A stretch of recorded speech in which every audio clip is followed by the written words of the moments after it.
Hello everyone, hello बच्चों, welcome to ATP star Kota. बच्चों, जैसे कि आप सभी ने टाइटल एंड थंबनेल में देख लिया होगा, ये वीडियो है इट्स ऑल अबाउट WBJE 2023। आप ऐसे बहुत सारे स्टूडेंट्स हैं जिनका ड्रीम कॉलेज जो है वो है जादवपुर यूनिवर्सिटी, जिसको वो क्रैक करना चाहते हैं, जहाँ पे वो पहुँचना चाहते हैं एक्चुअली, राइट। और आप जानते हो कि वो देश का literally one of the best colleges है और जहाँ से प्लेसमेंट्स भी बहुत अच्छे लगते हैं। नाउ द पॉइंट इज कि WBJE को कैसे करना चाहिए, इस समय तैयारी कैसे करनी चाहिए, जो भी बचा हुआ समय है, what is the best way to do it, तो ये इस छोटे से वीडियो में हम लोग शेयर करने वाले हैं। पर आगे बढ़ने से पहले बच्चों, फुल जोश में लाइक कर देना अभी के अभी सेशन को बच्चों, और इसके अलावा कमेंट सेक्शन में बताइए कि जादवपुर यूनिवर्सिटी में जाना चाहते हो, किसी और में जाना चाहते हो WBJE को क्रैक करके, तो कमेंट सेक्शन में बताइए। सभी के सभी बच्चे ये ज़रूर बताएंगे, है ना।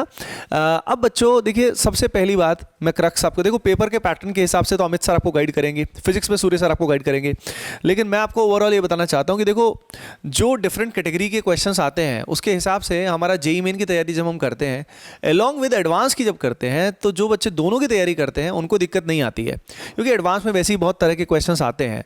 लेकिन सबसे खास बात यह है कि जो प्रीवियस ईयर क्वेश्चंस है ना हमारे WBJE के, वो सबसे अच्छा रिसोर्स है इस समय पे।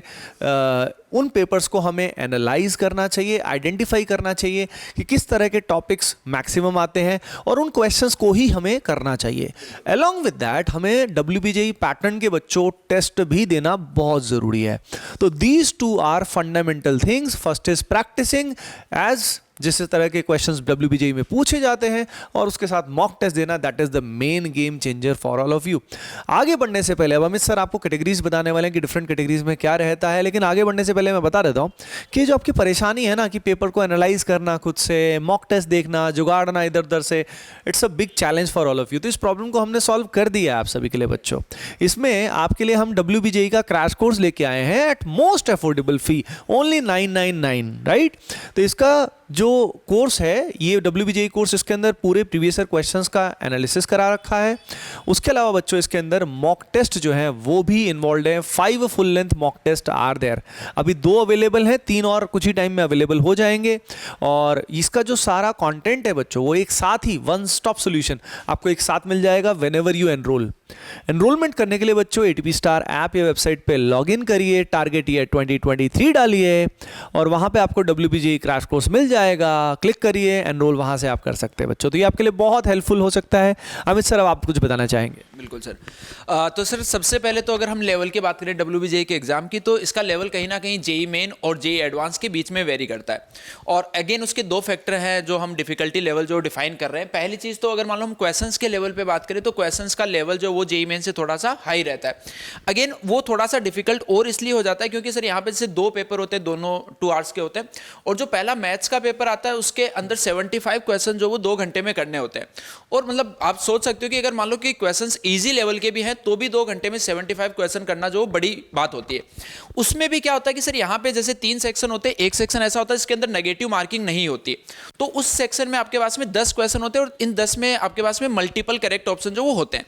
यहाँ पे सर ये वाली जो कैटेगरी है जिसके अंदर हर एक क्वेश्चन 2 मार्क्स का होता है, और इसमें नेगेटिव मार्किंग जो वो हाफ नंबर होती है, इसमें सर ये सबसे बड़ी गेम चेंजिंग होती है। क्योंकि यहाँ पे क्या होता है कि आप देख रहे हो कि यहाँ पे जैसे 50 क्वेश्चन अगर आप कर रहे हो तो 50 मार्क्स मिल रहे हैं, अगर यहाँ पे आप 15 क्वेश्चन कर रहे हो तो 30 मार्क्स मिल रहे हैं। और रिलेटिवली इसमें सर एक चीज और मैंने जो ऑब्जर्व की है कि जो बीच वाला पोर्शन है, इसमें जो क्वेश्चंस आते हैं वो स्टेटमेंट टाइप के क्वेश्चन पूछे जाते हैं। जैसे 2 स्टेटमेंट गिवन होते हैं और उनमें से एक करेक्ट है या 2 करेक्ट है। एक तो होते हैं कि AR वाले, वो इसमें जनरली नहीं आते हैं।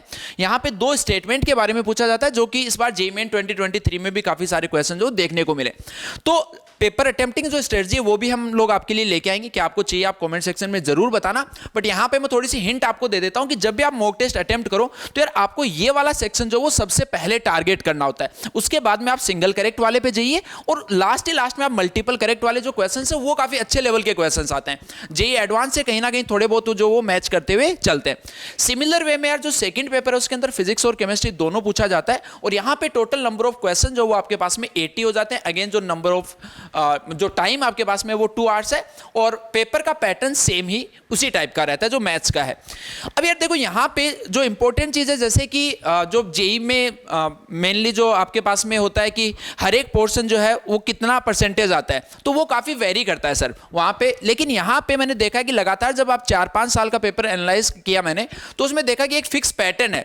वहाँ पे कोऑर्डिनेट ज्योमेट्री जो वो बच्चों सबसे ज़्यादा, अगर मैथ्स की हम बात करें तो सबसे ज़्यादा पूछा जाता है, अराउंड 37%, जो कि अगर हम जेई में बात करें तो इसका इतना ज़्यादा वेटेज नहीं रहता है, लगभग 22% के आसपास जो कोऑर्डिनेट ज्योमेट्री पूछी जाती है, तो यहाँ पे काफ़ी परसेंटेज जो वो बढ़ जाता है। और इसमें भी बच्चों अगर मैं आपको बताऊँ, कोऑर्डिनेट ज्योमेट्री जो है उसमें जो जैसे जो फॉर्मूलाज वाले क्वेश्चंस होते हैं वो ज़्यादा नहीं पूछे जाते हैं। इस टाइप के प्रॉब्लम्स आती है जिसमें अगर आप डायग्राम ड्रॉ कर पाते हो तो उसके बाद में उस प्रॉब्लम को एनालाइज करके आप इजीली जो उनको सोल्व कर सकते हो। तो यार इस पोर्शन को आप टारगेट कर सकते हो।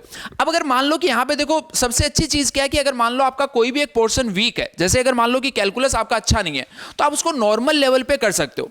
क्योंकि अगर मान लो आपको सबसे अच्छी कॉलेज में सबसे टॉप ब्रांच में अगर मान लो सर चाहिए, जादवपुर यूनिवर्सिटी में अगर मान लो उनको कंप्यूटर साइंस चाहिए, तो वो भी आप ऐसा मान सकते हो कि जो 200 मार्क्स हैं उसमें से 120-125 तक अगर वो लेके आता है तो उसको वो टॉप ब्रांच जो वो मिल जाती है, क्योंकि पेपर का लेवल इतना अच्छा होता है तो कट ऑफ बहुत ज़्यादा हाई जो वो इनकी नहीं जाती। सिमिलर वे में अगर हम फिजिकल, इनऑर्गेनिक, ऑर्गेनिक की बात करें तो यहाँ पे इनका वेटेज ऑलमोस्ट इक्वल रहता है। फिजिकल केमिस्ट्री के थोड़ा सा ज़्यादा रहता है क्योंकि कैलकुलेशन वाला पार्ट जो उसमें ज़्यादा पूछा जाता है, क्योंकि अगर ये दोनों पूछे जाएंगे तो इसमें सर कैलकुलेशन ज़्यादा नहीं होती है, तो बच्चे खटखट से क्वेश्चन जो सोल्व कर देते हैं, इसीलिए फिजिकल केमिस्ट्री का वेटेज जो थोड़ा सा ज़्यादा रहता है सर। तो बच्चों जैसे कि आप देख सकते हो कि यहाँ पे मैथमेटिक्स का वेटेज बहुत हाई है, यानी पूरे इसका पूरा गेम देख सकते हो आप, 50% मैथ्स है ना। तो अमित सर को यार पहले से ही मतलब सर के चरण छू लेना, है ना, वर्चुअली छू लेना, ठीक है, बहुत हेल्प मिल जाएगी आपको। तो फुल जोश में लाइक कर देना अमित सर के लिए। तो यार मैथ्स में आप समझ रहे हो ना, मैथ्स का बहुत बड़ा वेटेज है और वही गेम चेंजर है जादवपुर यूनिवर्सिटी, और मतलब यही अपना WBJE को क्रैक करने के लिए। केमिस्ट्री में जैसे सर ने ऑलरेडी बता दिया कि फिजिकल केमिस्ट्री थोड़ा सा ज़्यादा आता है, स्लाइटली ज़्यादा आता है। बाकी उसके अलावा बच्चों अब फिजिक्स में सर, सूर्य सर आपके लिए बताना चाहेंगे। देखिए गाइस, जहाँ तक मैं ऑब्जर्व कर पाया आपके WBJE में फिजिक्स का है, जैसे सर ने लिख रखा है already, electromagnetism 37%, mechanics 28%, thermo 12% and modern physics 10%, right. अगर आप इन सबको देखो तो 37% जो इलेक्ट्रोमैग्नेटिज्म है उसके अंदर भी यूनिफॉर्मिटी है, right. Every chapter is very important in electrodynamics, same goes with mechanics, right. तो इस बात का आपको बहुत अच्छे से ध्यान रखना है कि आप दोनों प्रकार की प्रिपरेशन करें, क्योंकि आपको देखिएगा जो इलेक्ट्रोमैग्नेटिज्म है कहीं ना कहीं थोड़ा थ्योरेटिकल एस्पेक्ट पे आ जाता है और मैकेनिक्स जो है कहीं ना कहीं कैलकुलेशन वाले तरीके पे आ जाता है। तो मेक श्योर करें बेटा कि आपकी जो स्पीड हो वो बहुत ज़्यादा फास्ट हो और साथ ही साथ में आपकी एक्यूरेसी बहुत ही ज़्यादा अच्छी हो, राइट एवरीवन। तभी आप ये दोनों चीज़ों का बैलेंस कर पाएंगे। तो बच्चों मैं समराइज करना चाहूँगा आप सभी स्टूडेंट्स के लिए। देखो बच्चों बात ऐसी है कि PYQs के हिसाब से प्लान करिए और मॉक टेस्ट आप प्रॉपर दीजिए, क्योंकि यहाँ पे स्ट्रैटेजी अलग होती है। टोटल पेपर्स आप देख रहे हो, टोटल 4 घंटा इसमें आपको मिल रहा है, 2 घंटे आपको मैथ्स के लिए मिल रहे हैं और 2 घंटे आपको फिजिक्स प्लस केमिस्ट्री के मिल रहे हैं। तो अप्रोच डिफरेंट होती है, पेपर अटैम्प्ट करने का तरीका अलग होता है। अगर आप चाहते हो अगेन पेपर अटैम्प्टिंग स्ट्रैटेजी हम लोग लेकर आए तो कॉमेंट सेक्शन में आप जरूर बताइएगा। एंड लाइक आपने अभी तक नहीं किया तो जल्दी से लाइक करो बच्चों। Hoping that you love the session and keep preparing well बच्चों। All the best, love you all.